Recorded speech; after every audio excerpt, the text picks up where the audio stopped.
Olá, sejam todos muito bem-vindos, começando mais um episódio aqui do Caos ao Sucesso, nosso podcast aqui da Yamp, onde muitas vezes eu tenho certeza que uma história aqui, ó, dos nossos convidados pode até inspirar você a começar a empreender e tudo mais. Mas como você muito bem sabe, do Caos ao Sucesso tem até essa pegada diferente, a gente saber também dos perrengues, daquele momento difícil que serve muitas vezes como inspiração para tentar alcançar o sucesso. O nosso convidado de hoje, olha só, imagina que ele começa a trajetória dele lá com 12 anos de idade, no interior de São Paulo, e hoje ele movimenta muita gente consegue empreender graças a uma ideia dele. Calma, que eu já conto essa história, ou melhor, ele conta essa história pra gente. Senhoras e senhores, o nosso convidado de hoje, ele é CEO, ele é empresário, ele é CEO da Yamp, Lucas Coletti.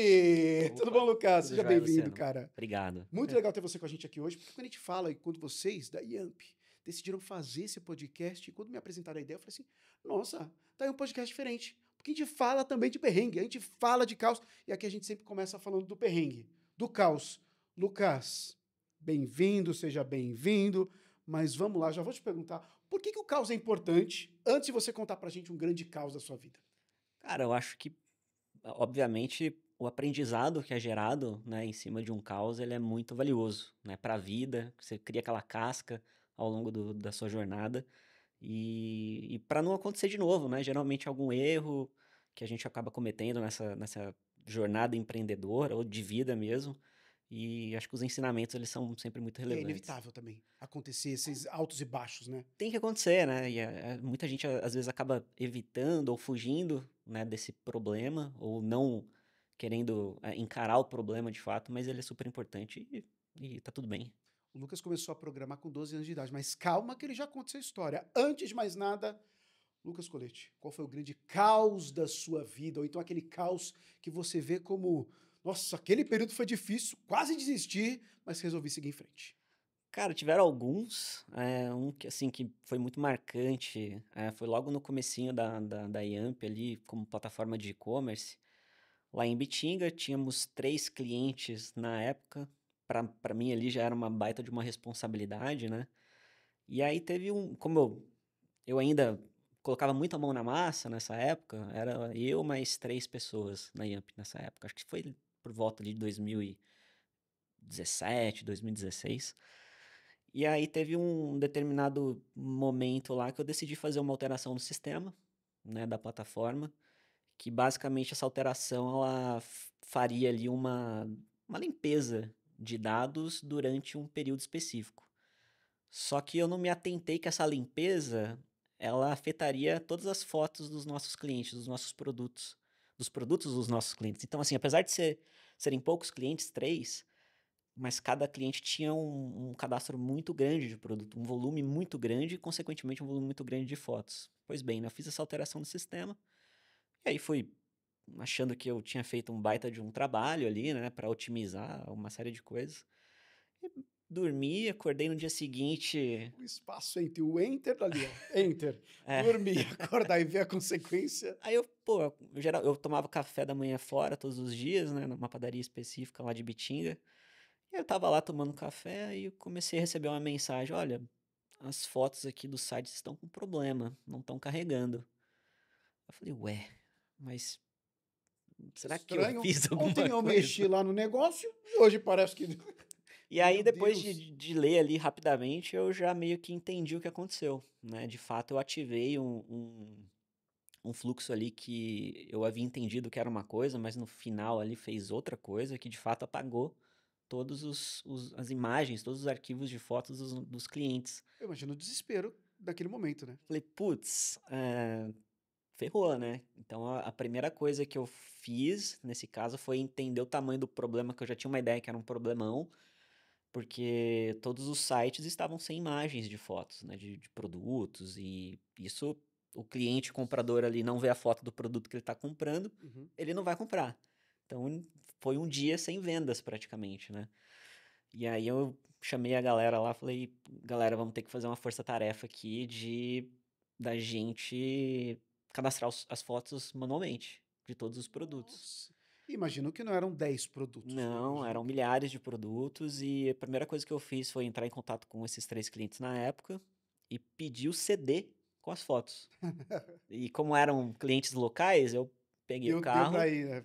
cheguei em cada um, peguei os CDs ali, organizei com o time e todo mundo ali, todos os programadores, né, que na época não eram só programadores, estavam lá cadastrando fotos de produtos que foram excluídos. É isso. O que era para ser um dia de. Que foi um dia de caos na cidade de Bitinga, depois foi resolvido. É, só que aí o interessante é que durante o processo que a gente estava lá manualmente cadastrando as Hum. fotos, eu lembrei que eu ativei também um outro tipo de Ah, não. configuração no sistema que, na verdade, essa exclusão, ela era uma exclusão simbólica. Então as fotos estavam lá, de Elas certa estavam forma. lá, mas escondidas. Só que eu fui perceber isso, eram 3 horas da tarde, assim. Então, só Vocês já que tinham cadastrado 7.200 sócios de novo. algumas. E aí eu alertei o pessoal lá, ó, acho que dá pra gente recuperar aqui. E aí eu fiz o teste lá que viabilizou isso e fizemos o processo de recuperação. Mas assim, no fim do dia, demorou um pouquinho também para recuperar todas essas fotos aí, mas foi um dia que eu falei, já era, perdi os 3 clientes aqui por de fato, uma culpa minha Uma ali de uma desatenção, ação, uma talvez, ou então desatenção. uma falta de cuidado. É, Mas isso é e muito louco, porque você está me falando aí coisas que talvez no processo ali do empreendedorismo também podem impactar, que é tentar pensar em todas as possibilidades, você como programador, tentar pensar em todas as sim, possibilidades e resultado de fazer uma mudança de plataforma. Lidar com o cliente, eu acho que esse é um ponto. E aí, independente se é um e-commerce, que o cara vai lidar com o consumidor final, mas lidar com o cliente, no caso de uma plataforma como a sim. Yamp, são muito pontos ali que com certeza serviram de aprendizado, então. Por sorte, os 3 clientes na época foram muito compreensivos. Acho que eu também fui muito transparente sobre o que aconteceu, né? Falei de fato que foi um problema, um erro humano, eu no caso. Fiz deu aqui. Deu, e fui super transparente, eles foram compreensivos, claro, durante o dia ali, eles perguntavam como que Sim. tava, etc, enfim, mas no final deu tudo certo. Que bom, né? Porque, bom, vamos voltar para Ibitinga, porque agora eu quero saber que história é essa. Porque, assim, quando a gente fala de trajetória profissional, a maioria das pessoas, quando está ali na adolescência ou na infância, tem aquela prospecção de que você vai ser crescer quando crescer, tal, não sei o quê. Às vezes ficam perguntas muito retóricas ali, muito viajantes, que acabam nem sendo o que as pessoas vão fazer na vida adulta. Com 12 anos de idade, a sua vida profissional, eu posso dizer que ela começou, de certa forma. Quando você começa a programar. Conta para mim o começo mesmo ali. Como é que foi? Qual foi a inspiração? De onde veio essa história? Boa. Meu pai ele era analista de sistemas, então ele era programador também, e ele também morava em Bitinga e atendia várias indústrias lá de Bitinga, que Bitinga é um polo super forte têxtil. Então ele desenvolvia esses sistemas e ele lia muitos livros na época, né? Na época não tinha tanto conhecimento disponível assim na internet, o acesso era um pouco mais restrito, então as fontes de conhecimento eram geralmente livros, livros muito técnicos. E ele sempre tinha esse hábito de comprar livros, a gente tinha que ir para outras cidades comprar livros, não era muito comum também comprar pela internet. E um desses momentos, assim, um desses dias, ele comprou um livrinho para mim, né, sobre como criar sites na internet. O meu pai ele era muito voltado para desenvolvimento de softwares para computador em que instalava, né, não tinha essa camada de internet e ele viu ali que poderia fazer sentido eu aprender essa outra plataforma na época que era a internet, programar para a internet. Clica E lá, seu site cheio de GIFs, está no seu eu site. fiz um monte de site de GIF no GeoCities, Então, no acho que quem, Villaball, quem viveu essa época sabe bem o que está falando. Blogger. Nossa, eu. Os enter assim animados, muito brilho, muita coisa assim. Esperar Muito, seu e-mail muito. aqui e tal. E aí eu comecei a ler esse livrinho ali para entender, porque antes disso, na verdade, meu pai ele tinha alguns dias lá que ele me puxava e do lado do computador ali, ó, tá vendo isso aqui que eu tô fazendo, digitando, o que acontece? E aí eu vi aquilo lá, não entendia Fazia nada. sentido. Então, é isso que eu ia imaginar, porque não fazia sentido, porque a Não fazia programação em si. sentido, né? Ele se esforçou ali para tentar me explicar, mas nessa primeira tentativa aí não deu muito certo. E aí, né, meio que através desse livrinho sobre como criar sites, eu acabei me interessando, talvez por pela internet ter artifícios mais midiáticos de Sim. GIFs, por exemplo, que você falou, vídeos, né? Essas questões de mídias. talvez eu tenha me interessado mais. Você lembra do primeiro site que você criou? Porque com certeza você deve ter criado um site ali já relacionado a alguma coisa que você gostava, não sei, se você gostava de algum desenho, se você gostava de algum filme, se você gostava de, sei lá, de um esporte. Cara, não lembro muito bem, mas eu só lembro que tinha muitos GIFs. Era característica, né? Muitos. Aqueles textos A barra lá em cima, com algumas opções, passando, o barrinhas, textinho. sites muito coloridos na época, sem muito sentido. Muito poluídos também, né? Então, com certeza foi algo nesse E aí você sentido. tomou gosto pela coisa, assim, falou, meu, acho Tomei, que... porque meio que eu sempre gostei muito de coisas visuais. E na internet ali, essa parte do web design, né? Ela era muito forte. E, pô, eu ao mesmo tempo eu consigo programar e ao mesmo tempo desenhar a interface. Sim. Que foi algo que, assim, que eu me apaixonei mesmo e até hoje eu sou muito aficionado por boas interfaces, bons designs, e isso unindo ali tecnologia e design, eu acho que deu bom, assim, gostei bastante. Ó, daqui a pouco a gente vai ser obrigado a falar a respeito de inteligência artificial, de programação, como é que você vê esse futuro do programador com inteligência artificial. Por exemplo, então, a gente está falando aqui de uma coisa que você fazia manualmente, escolher o GIF, qual é, não sei o quê. Hoje, para fazer um Mudou site, para botar um demais. site no ar, a própria IA botar uma loja no ar é muito fácil. Como essas duas coisas caminham. Mas calma que eu quero saber justamente de YAMP agora. Pô, A criação da YAMP. Porque assim, como que foi quando a gente fala de uma plataforma, você tem números gigantescos, bilhões de reais sendo movimentados, milhares de pessoas utilizando a plataforma para fazer negócio e tudo mais. Onde foi que você viu essa necessidade de criar essa plataforma? Qual que era aquela dor do mercado? Qual que era aquele gap que você viu no mercado para pensar e criar e lançar a YAMP? eu não diria que surgiu de um motivo muito específico. Acho que foi um processo meio que natural das coisas, especialmente onde eu estava, no ambiente que eu estava. Então, a Yamp ela não nasceu como plataforma, ela nasceu como um estúdio de criação de sites. Quantos anos faz isso, Lucas? Em 2011, 2011. 2011 que abrimos a empresa, abri a empresa, né? É que as pessoas veem o sucesso hoje, 2025, Faz um e assim, tempinho faz um já. tempinho já, né? Faz. E então eu abri com esse intuito de criar sites institucionais mesmo para as empresas que ali estavam em Ibitinga, né, geralmente indústrias. E então fiquei com esse objetivo ali por um tempo, 3, 4 anos, e meio que o e-commerce começava já a bater na porta ali desses clientes no sentido, pô, preciso abrir um canal novo de vendas que era uma loja virtual, que antes eles não tinham. Vender mais do que para a cidade ou para a região. Porque lá o comércio ali, o tipo de venda era muito para sacoleira, que ia para Ibitinga, Claro. revendedor, representante, né? Muito canais indiretos. E aí, essa necessidade, né, do nosso cliente na época de conseguir vender para o cliente final, Tá. diretamente. E aí, meio que naturalmente, esses clientes perguntaram pra gente: vocês conseguem nos ajudar a abrir esse canal? Falei, olha, a gente nunca fez, mas podemos tentar. Só que a primeira escolha nossa não foi criar a plataforma, foi usar alguma plataforma disponível no mercado na época, mas que permitia, de certa forma, a gente incrementar os nossos serviços, como o design da loja, né? A A camada. expertise era de vocês, das ferramentas a serem Sim. utilizadas, mas era utilizando uma plataforma ou É, outra, né? que já estava rodando no mercado, até para ser mais rápido também, né? Só que a gente conseguiria aí, de alguma forma, colocar o que a gente acreditava que fizesse sentido. E o motor por trás a gente não tinha, usava da plataforma na época. E foi um aprendizado muito grande, muito interessante para a gente. Ao mesmo tempo que foi benéfico no sentido da gente conhecer a indústria do e-commerce, né? Conhecer como que as coisas funcionavam ali por trás. E ao mesmo tempo um pouco frustrante também, né? Porque a gente não conseguiu entregar o que nós esperávamos por limitação da plataforma na época. Então tá aí o gap, né?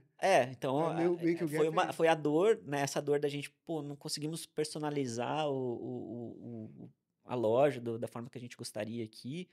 O próprio mecanismo, o motor ali da plataforma não era tão funcional na época e gerava muito atrito. Pra gente que desenvolvia, demorava demais as coisas ali para que o cliente na ponta visse. E aí, putz, vamos tentar criar uma então, né? Já tentando mitigar essas dores que nós tivemos, com algumas premissas ali que nós conseguiríamos customizar da forma que a gente entendesse que fosse melhor, mas por trás também ser um único sistema, né? Acho que essa estratégia de ser um único sistema que atenda vários outros clientes, mas também permita um nível de customização alto, também nos ajudou a escalar isso mais para frente, assim, né? Do que a gente vê hoje, muita coisa ainda foi feita naquela época, mas foi uma decisão acertada vinda dessa dor ali de desenvolvimento que não foi tão legal. A Yamp foi seu primeiro negócio? Foi. Foi seu primeiro negócio. É. Assim, é um baita case de sucesso, assim, para o primeiro negócio, por mais que tenha tido o caos ali no meio, os perrengues ali no meio. Fui bem persistente, né? O único até Exato. então. Pelo tempo aí. Mas assim, antes da Yamp, antes de empreender, você foi funcionário? Fui. Eu Foi? tive meu primeiro emprego com carteira assinada aos 17 anos. 17 anos. Antes disso, eu tinha alguns projetos pessoais. Tá. Eu tinha um portal da cidade que eu fiz ali quando eu era adolescente, 14 anos mais ou menos. E que nesse portal da cidade ele era como um laboratório para mim, né? Eu, pô, me desafiava lá a fazer coisas técnicas que eu não sabia, estava fazendo pela primeira vez. Então, a nível de sistemas mais complexos. Então, era um portal que tinha notícias, previsão do tempo, mural de Pô, que legal. recados, programação do cinema, Pô, coisas. legal para os habitantes da cidade, era muito legal. E também tinha um espaço de anúncio, né? Onde algumas empresas da cidade pagavam ali para anunciar e eu tinha que aprender a fazer esses anúncios em Flash na época. Nossa, em Flash, é verdade. Fazer É, um videozinho ali em Flash e tal. e foi muito legal. Foi muito legal. Eu gostava bastante de fazer essas animações porque também trazia muito essa parte do design, né? Motion, que são coisas que eu gosto também. E também negociar com o cliente, né? Sim. Eu já comecei nessa época a conversar com o cliente, que eu acho que foi uma baita Então escola aí para mim. é uma baita de uma escola para Yamp depois, né? Sim, Aí sim. você tem, então basicamente assim, você tem todo esse aprendizado aqui com o portal da cidade. Aí você vai ser funcionário e aí você volta para empreender na sua carreira, né, como um todo assim. Esse período de funcionário, o que que te motivou então a voltar a empreender? Fala assim, não, gente, eu tenho que empreender porque eu tô limitado aqui. Talvez tenha sido isso, ser uma limitação. Cara, eu lembro que na época eu ouvia muito podcast do Jovem Nerd e tinha um quadro lá de empreendedorismo. E toda semana tinha um episódio novo e eu me sentia muito eh, chacoalhado ali com o que a galera falava, né, sobre empreendedorismo e tudo mais. Naquela época era um negócio meio novo, A né? palavra em si as pessoas não É, usavam muito, né? a palavra era meio nova, não era muito utilizada e eu comecei a ficar interessado, né? Então eu acho que o gatilho veio daí. E aí teve uma primeira tentativa minha de sair da. Trabalhava já numa agência de publicidade lá na cidade. Tive uma primeira tentativa, quero sair. Aí a galera, não, não vai Não sair. pode, cara. Não pode, não. A Como é que a gente gente vai vai fazer aumentar aí, o cara? teu salário aqui, toma mais duzentão aqui pra você. Fica aí, pelo amor de Deus. Tem 4 lojas na sua mão aqui, estão dependendo aqui. E aí eu fiquei, né? Fiquei, era novo, né? E tudo certo. Só que aí nessa agência, no final do ano, de 2000 e... não vou lembrar agora. Eles eram dois sócios e decidiram acabar com a sociedade. E cada um ia para um caminho, cada um ia abrir a sua própria agência. E aí ambos tiveram ali a ideia de me fazer as propostas para ir e escolher, né? Para onde você quer ir. Isso é muito Você... bom, que você olhou para um lado e falou assim, boa proposta, boa proposta. Nenhum dos dois. Tô aqui no meu caminho aqui. Aí eu, Foi eu, isso? eu entendi que, pô, acho que é o momento de eu tentar seguir uma carreira solo aqui. Mas que legal! Porque seria um momento que as Sim. pessoas nem cogitariam, a maioria das pessoas nem cogitaria ter o seu próprio negócio. E eu vi também que foi uma oportunidade de eu, tá, então eu vou ser desligado, eu vou ganhar um dinheirinho aí, né? Até para ter aquele aporte ali para começar o negócio. Então o meu fundo de garantia ali seria o meu aporte, basicamente. E foi, né? Foi. Meu aporte. Aí eu comecei carreira ali na casa da minha mãe mesmo, no computador ali, num quartinho. E aí meio que os projetos foram surgindo, né? Porque existiam outras agências também na região que começaram a me mandar trabalho, né? Para eu fazer a parte ali de site, porque não existia na cidade uma empresa específica de websites. E aí o negócio foi ganhando uma certa atração ali. E eu acho que muito interessante também é que eu tinha um relacionamento já com os clientes. Porque em todos os meus trabalhos eu era a única ponte de contato praticamente. Porque eu fazia tudo, né? Fazia o planejamento do projeto, a parte visual, parte técnica também, a parte da Você que entrega. dava o feedback da entrega para os clientes, você que estava em contato com as demandas dos clientes, exatamente. E tinha também alguns não, né? Vários cenários que eu também cadastrava os produtos. Eu entregava o projeto O pronto. quem mais conhecia dos clientes era você, realmente, né? Então eu entendia de produto também, né? Ah, essa coxa aqui, eu tenho uma estampa tal, material, composição. Eu tava meio que um especialista de cama, mesa e banho também. Que é? Mas é normal, Se né? você tiver Se você algum. tiver algum pedido específico, aí, que é uma curiosidade a respeito aí de cama, mesa e banho, por favor, fique à vontade. Qual o tamanho de uma cama king? Não, brincadeira. King, Queen, solteira, tem... Super King. Super King, tem uma... É difícil, vai sabendo lá. Ô, Lucas, mas assim, quando a galera às vezes pensa em empreender, o cara muitas vezes fica na dúvida, pegando só esse exemplo aí que você acabou de sair, você era funcionário, você quer empreender, você quer abrir o seu negócio. Muitas vezes o cara fica assim, pô, eu tenho que abrir um negócio, beleza. O cara já acha que ele tem que abrir, se é uma hamburgueria, ele acha que ele tem que abrir uma loja do tamanho do McDonald's que ele viu lá na esquina. Você acabou de falar, você falou, na casa da minha mãe, com computador, comecei assim. E Sim. talvez as pessoas às vezes se limitam a já começar porque acham que não tem, porque já querem talvez pular algumas etapas. Ou então de uma maneira ou com uma estrutura que às vezes é muito difícil de começar. E eu sempre tive muito medo de dever para alguém. Então eu Tamo tive junto, porque eu muito também tenho isso. Nossa, tenho muito medo. esse cuidado de, pô, dar um passo maior que a perna ali. Então vou começar do jeito que eu consigo, que eu não vou ter que pedir dinheiro emprestado para banco ou qualquer coisa do tipo. Então, meio que também eu tive essa preocupação de começar devagarzinho mesmo, sabe? E focar muito no produto e no serviço que eu ia entregar, que de fato era o que o cliente via na ponta, né? Como eu estava na casa da minha mãe, eu não podia receber cliente. Então eu ia até o cliente. Sim, normal, né? É, porque, pô, vai Ô entrar mãe, na faz um sala café lá aqui. aqui pro seu Osmar aqui, ó, que ele vem mostrar os enxoval novo que ele vai cadastrar aqui no sistema aqui, tu mostrou Oswaldo. Tipo, não tinha É, como. pô, eu preciso ir no banheiro. Puta, vai ter que ir no banheiro de casa. Não tinha como. Não tinha como. Então, basicamente, eu ia até o cliente, aí aos poucos, pô, né, um momento que me teve uma virada de chave importante também foi quando eu fiz o Empretec do Sebrae, Ah, que era tá. um programa, era uma semana ali, basicamente, de um curso intensivo sobre empreendedorismo. Só que não era empreendedorismo em si, em termos técnicos, eram mais coisas aspiracionais mesmo, né, de comportamentos como empreendedor. E assim, foi muito intenso. A gente fazia atividade em grupo até de madrugada. Então, pô, você também aprende a trabalhar em equipe ali de uma forma super legal.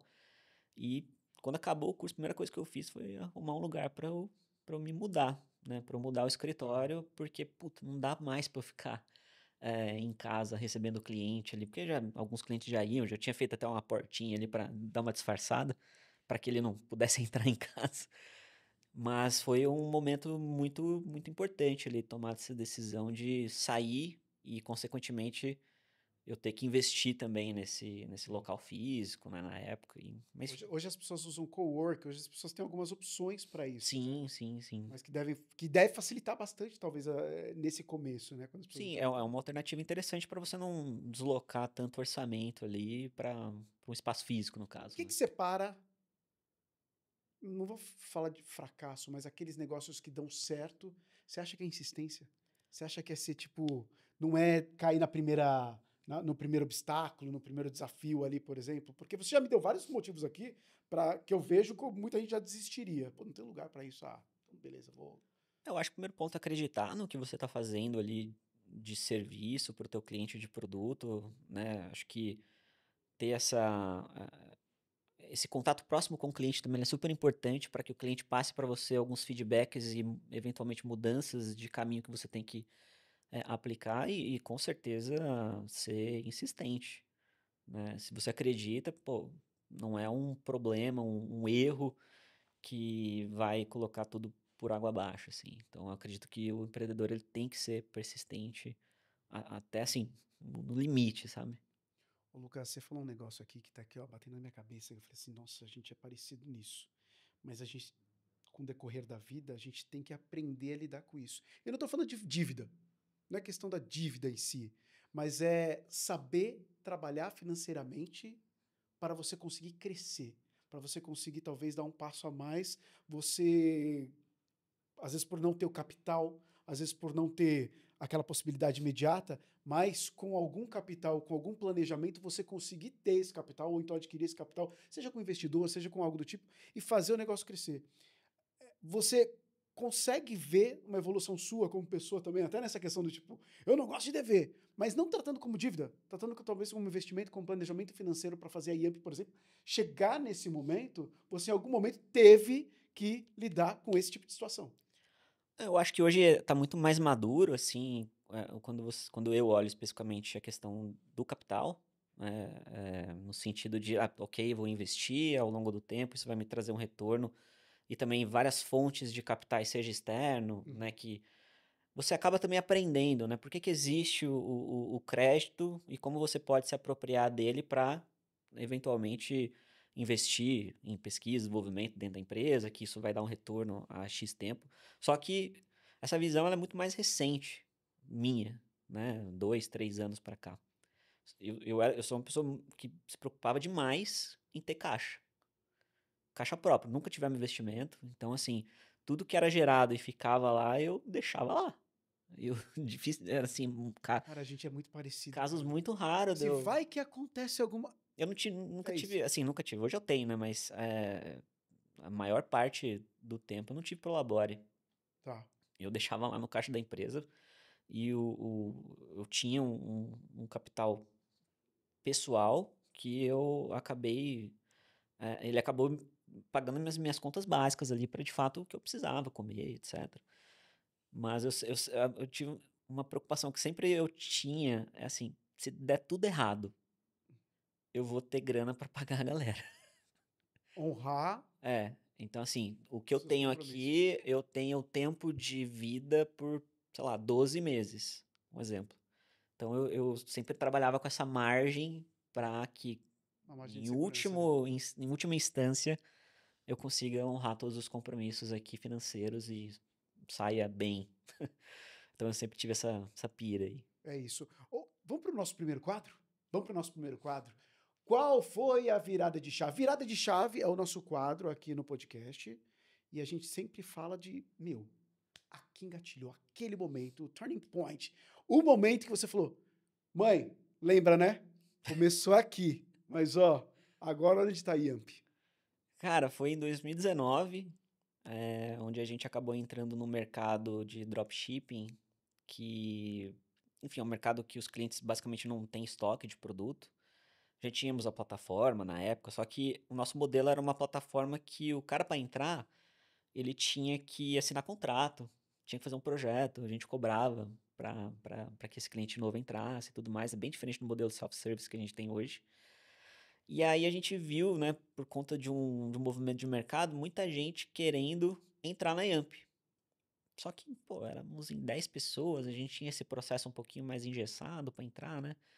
E assim, num mês bom era 2 novos clientes. Quando eram 2, pô, nossa, fazia festa.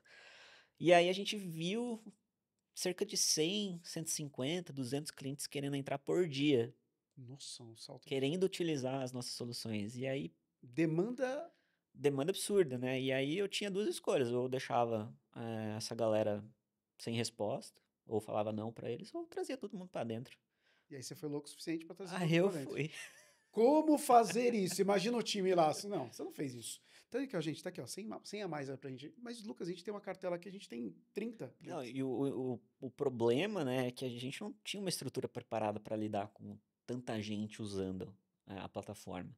Porque, pô, o nível de escala era absurdamente maior, né? Além de, a gente tinha uma pessoa no suporte. Uma. Então, assim, eu vi uma oportunidade de trazer esses clientes para dentro, porque eu pensava, quando é que isso vai acontecer? Talvez nunca. Então, eu acho que esse é o momento e alinhei com a galera, olha, vou abrir aqui no sentido que a galera mesmo entra, eles mesmos configuram ali todas as paradas, e a gente vai passar umas semaninhas aí um pouco estressantes, né? Mas, e aí todo mundo foi pro suporte, designer foi pro suporte, programador, alguns outros ali, eu, mais alguns programando para arrumar problema que foi surgindo, né? Porque, pô, Pois era o auge do dropshipping. era o auge. Antes da mudança de lei e tudo mais, de É, taxação e tudo mais, o auge do dropshipping. ali foi o ano que começou a crescer, né? E aí depois veio a pandemia, cresceu mais ainda, Sim. né? Aí, enfim, com as recentes tributações deu uma diminuída, mas enfim. E aí, nesse momento, foi onde eu vi a oportunidade de trazer esses clientes para que eles, né, ao longo do tempo, ficassem mais na Yamp e a gente também ganhasse uma popularidade aí nesse segmento do dropshipping. E assim, foram 2 semanas bem Ô, estressantes. Lucas, eu tô percebendo um negócio aqui. Isso aqui não é um programa de psicologia. Não tô aqui como terapeuta, mas tô percebendo que você é um cara muito pé no chão. Mas ao mesmo tempo, você é um cara muito louco. Então, assim, o que separa a genialidade, não a genialidade, mas o cara visionário desse cara? Porque o que você fez, na verdade, é conseguir ter essa visão de um negócio, de uma oportunidade, uma demanda, e conseguir abraçar isso sem ter o medo. Talvez o medo rolou, mas assim, sem ter todas aquelas amarras do cara automaticamente, o que é natural, do cara falar assim, gente, não dá. A gente está ganhando nosso dinheirinho aqui, a gente está crescendo bem pouquinho, mas a gente está aqui. Se não fosse isso, a Yamp não era o que ela é hoje, graças a esse seu lado visionário e mesmo sendo um cara a pé no chão. Você teve que talvez ali respirar e falar assim, gente, vamos nessa que a gente vê o que faz. Eu confesso que eu tomei um pouco mais de risco, né, nessa decisão, mas como eu te falei, acho que ali eu não tinha essa pretensão de olhar mais para a grana que ia entrar. Acho que isso eu nunca tive. Eu sempre tive uma visão de mais pessoas sendo impactadas pela tecnologia que a gente acreditava ser boa, acreditava levar resultado para o cliente. Mas a gente sempre, né, teve essa ideia de ter um produto utilizado por milhares de pessoas, né? É difícil você alcançar esse público tão grande, mas foi um combinado ali com a galera, vamos passar 2 semaninhas aqui, a gente brigou, discutia, foi engraçado até no final. E depois a gente vai olhar para trás e vai dar risada, né, desse momento, e é o que acontece. Agora, você falando disso, também me lembrei de uma outra coisa, que você contou um pouquinho do caos lá, que foi aquela questão do, tipo, no começo, de apagar as coisas tal. Agora, esse caos, que isso não deixa de ser um caos, mas é um Uhum. caos que veio pro sucesso. Mas, assim, como lidar com pós-caos? Assim, no sentido de alguma coisa que faz você sair do prumo, faz você lidar com pessoas, lidar com parceiros, lidar com sócios, lidar com... Como que você vê isso? Acho que primeiro conversando ali com todos os envolvidos, né, dentro daquele caos específico, eu acho que o primeiro ponto é ser muito transparente para entender se foi um caos causado por algum erro e como que a gente pode evitar que isso aconteça novamente, ou se foi um caos benéfico, que nesse caso para a gente foi benéfico. Mas eu sempre gosto de um caos planejado. Pra sair daquele... Às vezes tá É, muito... Tá aqui, ó, tá muito tranquilo, você tá muito... exato, e eu geralmente vou lá e acendo essa fagulha Mas ali. isso é um pouco tem que ter um pouco isso nessa figura do CEO também, não tem? Tem que ter, eu acho que no meu caso ali, geralmente eu tenho que ser essa pessoa que puxa ali um caos de alguma forma planejada, mas eu não sou uma pessoa muito planejada, muito organizada. Mas aí eu tenho essa iniciativa e eu conto também com as pessoas para me ajudar a organizar ela um É porque, pouquinho. na verdade, eu tenho até uma opinião em relação a isso, porque muitas vezes as pessoas, não é que elas estão acomodadas, é claro que existem pessoas um pouco mais acomodadas que outras, tem pessoas que estão mais proativas e tudo mais, mas muitas vezes no fluxo do dia a dia, no fluxo do trabalho, as pessoas às vezes acabam entrando num ritmo ali que ficam poucas lacunas para ela conseguir, talvez às vezes ter esse start, ter essa fagulha. E eu acho que um outro ponto também é as pessoas fazerem o que elas acreditam que possa dar certo. Porque geralmente a gente vai muito no playbook ali, né? Muito no método, e às vezes uma ideia, um insight que a pessoa tem e quer fazer, pode dar muito certo, como também pode dar muito errado, e tudo Sim. bem, né? Acho que os aprendizados eles estão ali para que a gente reflita, mas acho que a gente fazer o que nós acreditamos é super importante. E geralmente o que a gente acredita não tá muito visível ali no dado, Uhum. né? No que parecia muito lógico, né? Então, o feeling ele é importante Às vezes é também. difícil vender o que você acredita para o É, outro é que não tem difícil, essa mesma visão, é né? difícil. Como é que você vê o desafio de criar uma marca forte, de criar uma marca autêntica. Hoje, quando a gente fala no negócio da Yamp, a Yamp é referência. Como você vê essa construção, assim, de alguém que está começando a empreender? Eu acho que é muita proximidade com o cliente. No sentido de você estar conversando com ele semanalmente, diariamente, entender qual que é o momento dele. Como nós somos uma empresa de tecnologia, a gente resolve o problema dele. Então a gente precisa entender quais são os problemas que ele está passando e também ter essa abertura, né? Ter essa abertura do cliente contar para nós todas as dores dele e a partir disso a gente fazer o nosso papel de como que através da tecnologia iremos resolver esse problema para que ele performe mais, para que ele não tenha mais aquela dor, porque as dores elas sempre vão existir. Em vários momentos, pode ser que ano que vem as dores sejam outras, só que a gente precisa ficar atento. Então, acho que trazer o cliente para o centro, você cria essa relação de confiança com ele. E, consequentemente, ele vai indicar a sua marca para um amigo. E, enfim, é muito mais benéfico esse tipo de proliferação de marca, né? Quando a gente fala de relacionamento, do que algo. Eu pago para vir cliente, e um Sim. negócio mais frio, né? Então é isso, né? Colocar o cliente no centro, conversar com ele, entender quais são as dores e ajudar ele a resolver. Quando a gente fala da sua trajetória, você contando um pouquinho da sua trajetória, a gente nos remete a Ibitinga, esse tratamento com o comércio local, físico Sim, ali, ponto de venda, tal, não sei o que, para esse cliente. Aí você acompanha a transição desse cara que negociava ali com o revendedor e tudo mais, para o ambiente online, para o e-commerce, de certa maneira, e você foi acompanhando essa evolução e está acompanhando essa evolução de como as pessoas estão fazendo essas transações comerciais ao sim. longo do tempo. E aí, quando o cara pensa hoje, por exemplo, ó, vou abrir minha loja de e-commerce lá, vou empreender. Quero ter um e-commerce, vou lá na Yamp e tal, não sei. Mas, nossa, as gigantes chinesas, como é que eu vou competir com esses caras e tudo mais? Qual que seria a sua dica, o seu, sei lá, o seu conselho para esse cara que talvez vê essas gigantes como um grande concorrente e acaba sendo até um fator de desânimo para ele? Eu acho que, especialmente as empresas chinesas, elas olham muito para produto e preço baixo. Acho que o empreendedor ele não tem que olhar isso, ele tem que olhar para de fato o problema que ele quer resolver através de um produto. O perfil de cliente que ele vai atender também é super importante e não pensar exclusivamente no produto, que o produto vai multiplicar a quantidade de vendas, vai trazer um faturamento para ele, vai colocar lá X mil reais em anúncio e enfim. Então, é de fato pensar no longo prazo e pensar no relacionamento com o cliente dele e a dor que ele resolve através de produto, não pensar produto primeiro, pensar no cliente. Então, a gente usa isso muito na Yamp, eu acho que é uma fórmula aí também interessante para utilizar no varejo. Então a gente vê aí recentemente muitas marcas que nasceram no digital e que tem muito essa proposta de relacionamento com o cliente ao longo do tempo, que você cria essa conexão que, por consequência, gera uma venda. E como que é essa questão quando a gente fala de e-commerce, a gente está falando de escala global. A gente está falando de poder atingir, ainda mais com inteligência artificial hoje, é de poder atingir qualquer pessoa do planeta. Sim. Como você vê isso? Agora, a gente não tem mais barreira, a gente não tem, de certa forma, a gente não tem algumas fronteiras. Você pode falar em algumas fronteiras em outros aspectos, mas você não tem mais fronteira para esse cara começar a empreender e para esse cara começar a vender, por exemplo, né? Não tem, não tem. Hoje você. E ainda que o e-commerce no Brasil tem ainda é pequeno, né? Quando comparado ao É varejo pequeno ainda. físico. É pequeno. Não deve chegar a 17% atualmente.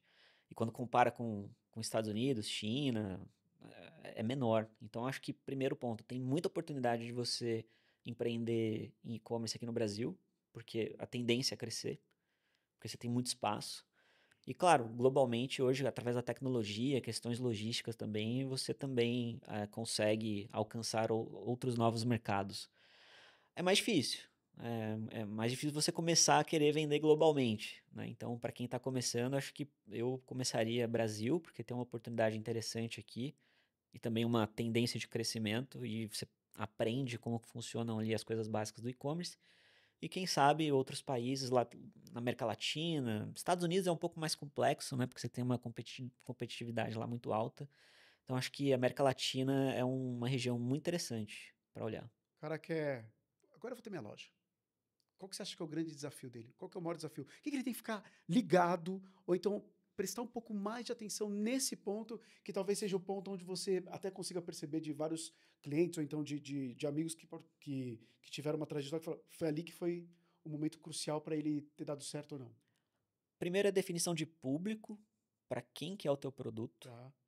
É super importante você ter essa consciência e saber o perfil de para quem que você está vendendo.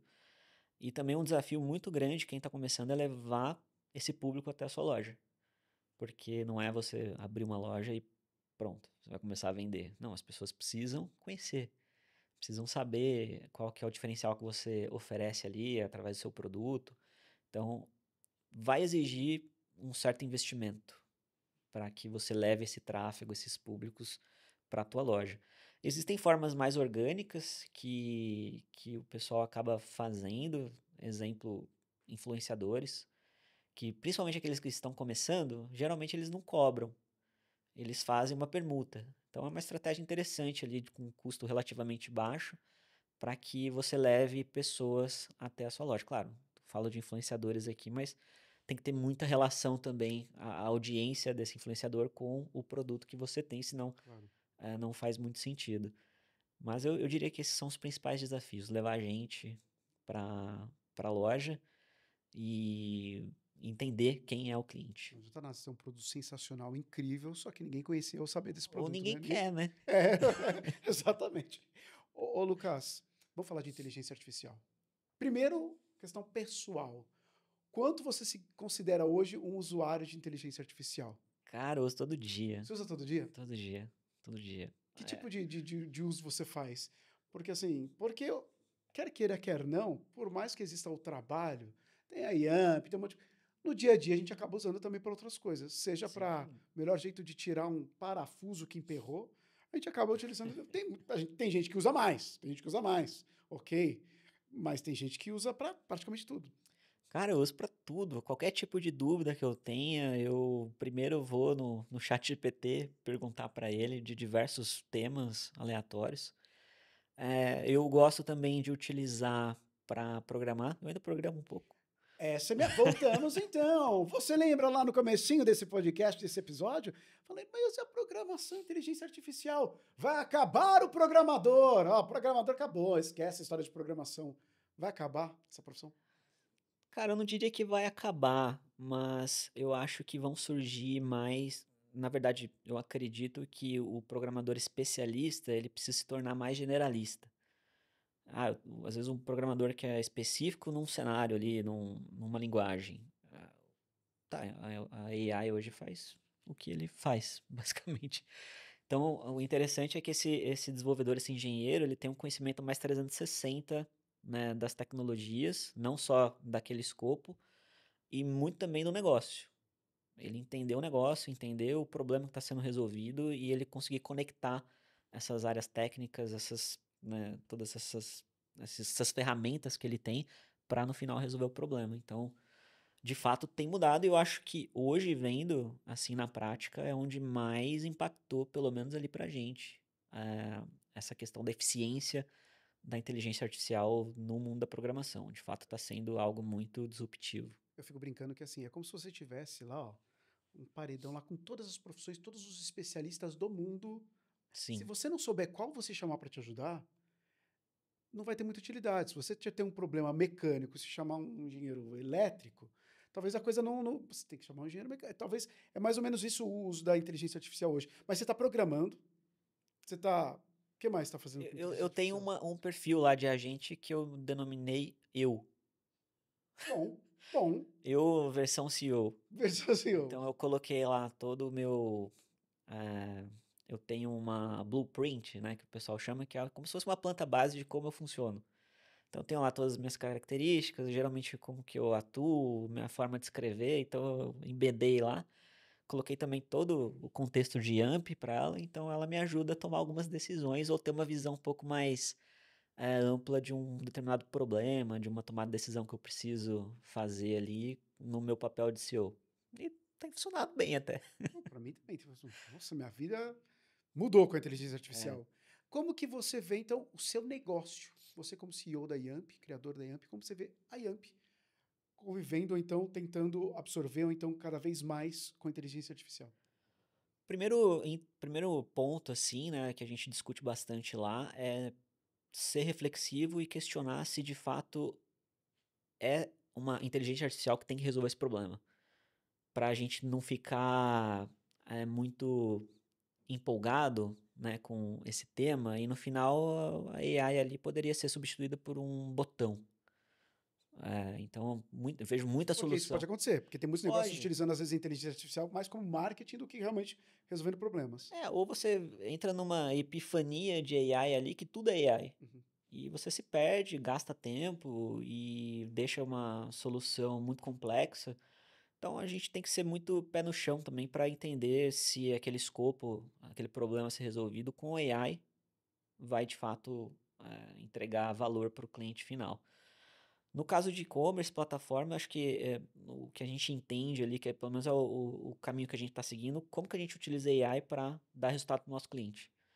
Fazer com que ele opere menos, ganhe eficiência em conversão. Porque a Yamp, ela é remunerada pelo sucesso do cliente, que é venda. Então, como que a gente leva mais vendas ou otimiza o tempo do cliente para que ele se preocupe menos com atividades operacionais? Então, enfim, desde criação de uma oferta, que às vezes ele precisa pensar na oferta, a gente já aplica esse pensamento para ele ali, já dá pronto para ele só focar no que realmente importa. Você começa sua carreira como programador, hoje você tem um negócio próprio, é CEO da sua criação, isso é um sucesso. Como você vê a inteligência artificial daqui para frente? Porque você acaba sendo referência para muita gente. Essa questão a gente até falou um pouquinho essa questão de ser visionário, de estar atento. Quando você fala desse movimento dropshipping, você estava atento, numa tendência. Como você vê esse olhar para algo e olhar para a inteligência artificial para o futuro aí? Eu acho que vai fazer parte da nossa vida cada vez mais a inteligência artificial. Acho que o benefício também que tem trazido é o acesso a coisas que antes não era tão fáceis serem acessadas. O próprio exemplo de programação.